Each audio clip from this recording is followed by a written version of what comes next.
Hari ini Rabu 5 Oktober 2022, Bareskrim Polri menyerahkan 5 tersangka kasus pembunuhan berencana Brigadir J kepada Kejaksaan Agung. 2 tersangka pembunuhan Brigadir J, Ferdi Sambo dan Putri Chandrawati, kini telah tiba di Kejagung. Keduanya mengenakan baju tahanan berwarna oranye bertuliskan tahanan di belakangnya. Beginilah penampakan Ferdi Sambo dan Putri Chandrawati saat tiba di Kejagung. Mereka turun dari kendaraan taktis Brimob yang sama saat tiba di Kejagung pukul 11.42 menit waktu Indonesia Barat.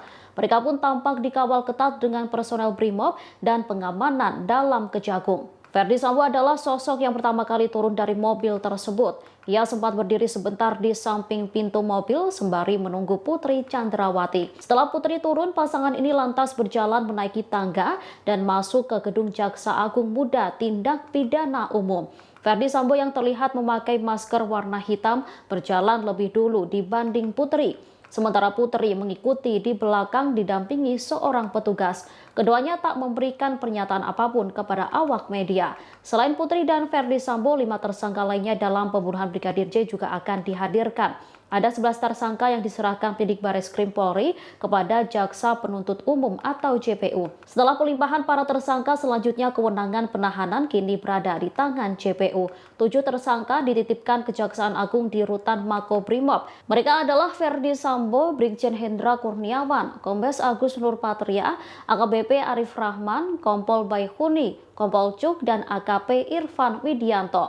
Kemudian 3 tersangka dititipkan Kejaksaan Agung di Rutan Bareskrim Polri. Ia adalah Barada Richard Eliezer, Bribka Riki Rizal, dan Kuat Maruf. Sementara Putri Chandrawati ditahan di Rutan Salemba Cabang Kejaksaan Agung.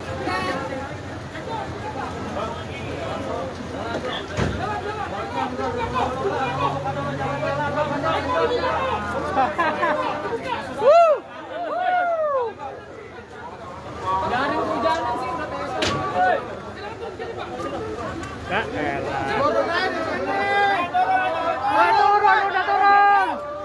Gak dapat gambar ini, gak dapat.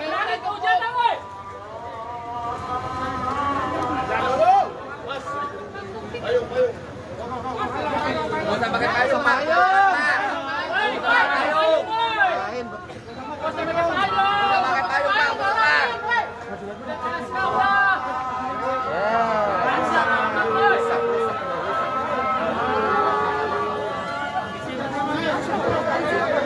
Terima kasih sudah nonton. Jangan lupa like, subscribe, dan share ya.